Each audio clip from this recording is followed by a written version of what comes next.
Coba bacalah Al-Quranul Karim. Ada sebuah surat di dalam Al-Quran yang bernama surat Al-Jumu'ah.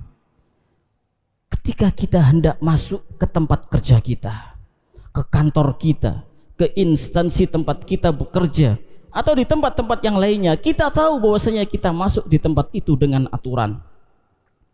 Sebagian orang kita lihat, Masya Allah, bahkan sebelum masuk jam kerja sudah ada di tempat kerjanya. Tiap hari dia lakukan itu. Berapa dia digaji oleh bosnya?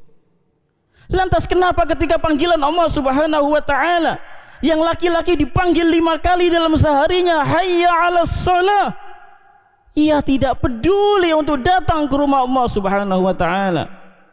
Bahkan rumahnya berdampingan dengan masjid.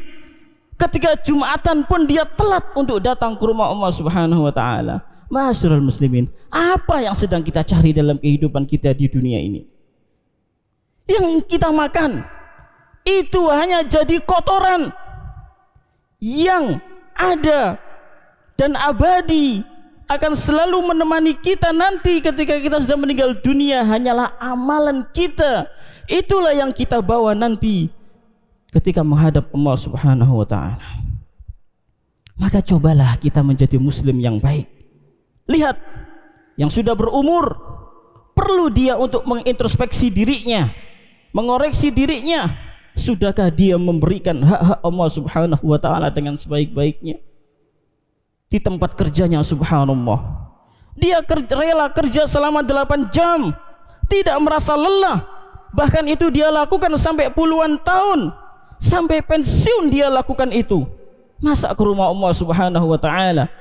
Apalagi hari Jumat yang Allah Subhanahu wa ta'ala mengatakan secara khusus, ya ayyuhalladzina amanu idza nudiya lis-salati min yaumil jumu'ati fas'au ila dzikrillah.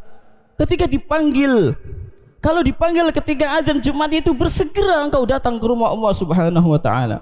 Maka ma'asyiral muslimin rahimani wa rahimakumullah, ingat, mulai saat ini ana mengajak kepada diri ana pribadi dan kepada para jemaah sekalian yang hadir di sini, di tempat ini, untuk segera bertaubat kepada Allah Subhanahu wa ta'ala, menjadikan hari-hari kedepannya penuh dengan amalan kebajikan. Jangan pernah takut dengan urusan dunia, Allah sudah jamin. Apa kata Rasul sallallahu alaihi wasallam?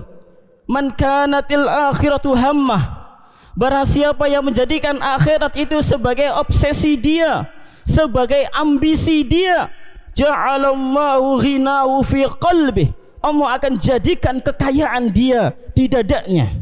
Wa ja'ala lahu syamlah, urusannya akan disederhanakan oleh Allah Subhanahu wa ta'ala. Wa atadhu dunya wa hiya raghimah, dunia akan dikirimkan kepada dia oleh Allah Subhanahu wa ta'ala, dipaksa datang kepada dia dunia oleh Allah Subhanahu wa ta'ala.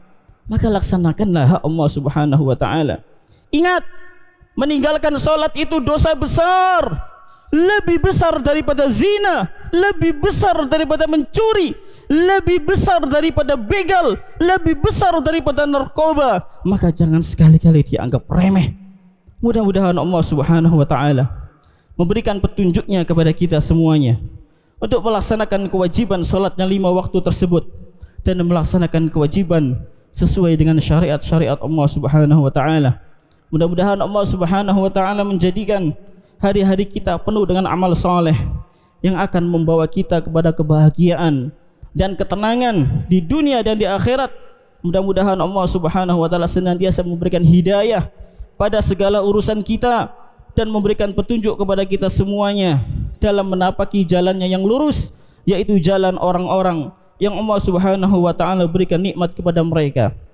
Jalannya para nabi, jalannya orang-orang yang jujur, jalannya para syuhada, serta jalannya orang-orang yang saleh, bukan jalannya orang-orang yang dimurkai oleh Allah Subhanahu wa ta'ala, juga bukan jalannya orang-orang yang tersesat.